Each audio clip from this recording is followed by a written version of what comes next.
Assalamualaikum warahmatullahi wabarakatuh.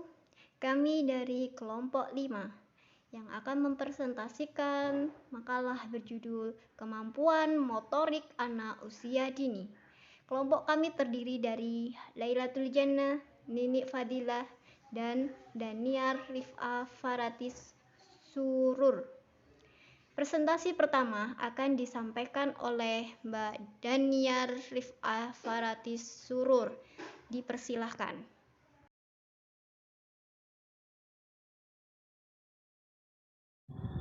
Definisi kemampuan motorik. Depdiknas atau Kementerian Pendidikan dan Kebudayaan Republik Indonesia menjelaskan motorik merupakan terjemahan dari kata motor yang artinya dasar mekanika yang menyebabkan terjadinya suatu gerak. Proses motorik ini melibatkan sebuah sistem pola gerakan yang terkoordinasi antara otot, syaraf, otak, dan rangka dengan proses mental yang sangat kompleks. Disebut sebagai proses cipta gerak. Keempat unsur tersebut tidak bisa bekerja secara sendiri-sendiri, melainkan selalu terkoordinasi. Apabila salah satu unsur mengalami gangguan, maka gerakan yang dilakukan dapat mengalami gangguan pula. Motorik sendiri dibedakan menjadi dua, yaitu motorik halus dan motorik kasar. Motorik halus merupakan kemampuan anak dalam menggunakan otot-otot halus mereka. Otot-otot halus ini terdapat pada jari dan pergelangan tangan. Kemampuan motorik halus pada anak usia dini berkaitan dengan keterampilan mereka dalam menggunakan jari dan pergelangan tangan. Kegiatan yang termasuk dalam kemampuan motorik halus seperti mewarnai, menggambar, menggunting, dan sebagainya. Kegiatan tersebut tidak hanya membutuhkan tenaga dari tangan tetapi juga kecermatan dalam mengoordinasi gerakan jari dan mata anak. Sedangkan kemampuan motorik kasar berkaitan dengan keterampilan anak usia dini dalam menggunakan otot kasar mereka. Kegiatan yang termasuk dalam pengembangan motorik kasar adalah permainan ketangkasan dan olahraga seperti sepak bola, petak umpat, dan lain sebagainya. Tahap perkembangan motorik. Perkembangan motorik terjadi secara berurut. Tahapan perkembangan motorik dikelompokkan menjadi 3, yaitu yang pertama, tahapan pemahaman konsep gerak atau cognitive stage, yaitu tahapan di mana anak harus mengerti dan memahami akan konsep gerak yang dilakukan. Dengan pemahaman konsep akan gerak, anak lebih mudah melaksanakan gerak yang diinstruksikan. Yang kedua, tahapan gerak atau motor stage. Pada tahapan ini, anak memahami tahapan gerak yang akan dilaksanakan dengan melaksanakan aktivitas gerak yang dipelajari. Yang ketiga, tahapan otonomi atau autonomous stage, yaitu di mana anak telah menguasai gerakan yang diinstruksikan dengan baik.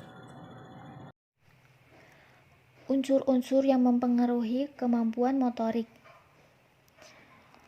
Yang pertama, kekuatan. Kekuatan yaitu kemampuan sekelompok otot untuk menimbulkan tenaga sewaktu kontraksi. Yang kedua, koordinasi. Koordinasi yaitu kemampuan untuk menyelesaikan tugas-tugas motorik secara cepat dan terarah, ditentukan oleh proses pengadilan dan pengaturan gerakan. Yang ketiga, kecepatan. Kecepatan yaitu kemampuan tubuh untuk melakukan gerakan sebanyak mungkin dalam waktu tertentu, atau dapat juga diartikan sebagai kemampuan tubuh untuk melakukan suatu gerakan dengan waktu yang sangat sesingkat mungkin. Yang keempat, keseimbangan. Keseimbangan yaitu kemampuan dalam mempertahankan posisi tubuh secara tepat pada saat melakukan gerakan. Yang kelima, kelenturan. Kelenturan atau fleksibilitas ditentukan oleh kondisi tulang, otot, ligamen, jaringan ikat, dan kulit. Yang terakhir, 6, kelincahan. Kelincahan merupakan komponen kebugaran jasmani yang sangat diperlukan pada semua aktivitas yang membutuhkan kecepatan perubahan posisi tubuh dan bagian-bagiannya.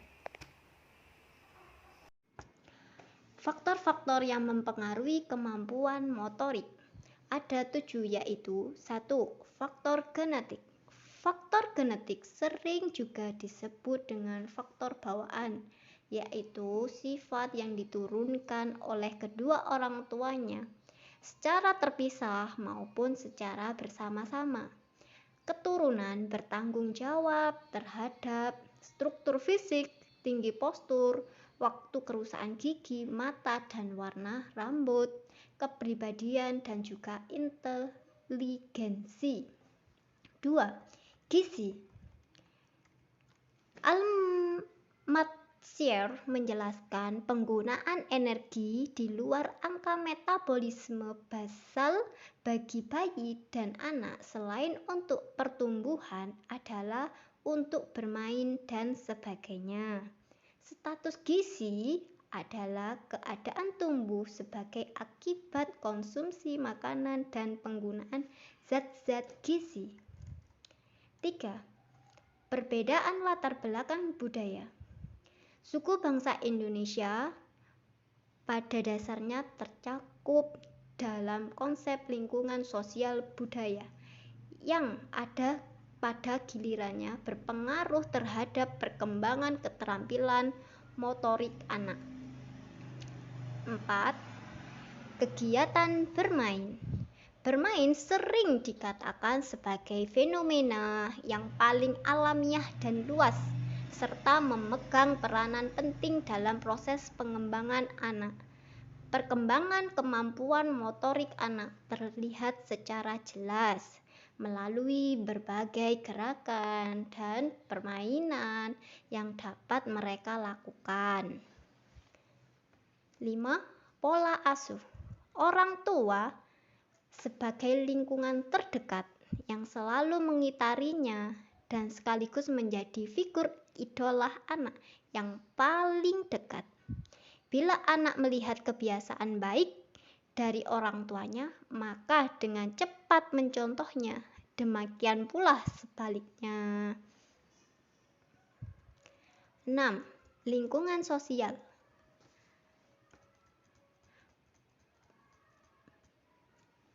Perkembangan keterampilan motorik selama masa bayi, masa anak kecil tergantung dan dipengaruhi oleh pertumbuhan dan karakteristik kematangan anak. Sebagai perkembangan motorik terjadi dalam konteks sosial tertentu lingkungan di mana anak dibesarkan.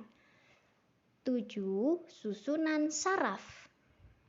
Memandang manusia sebagai suatu sistem informasi artinya adalah menampilkan suatu proses di informasi secara intern, yaitu pengolahan informasi secara psikis. Hal ini dimungkinkan karena manusia memiliki sistem informasi itu sendiri, yaitu alat-alat reseptor dan sistem persarafan. Demikian presentasi dari kami.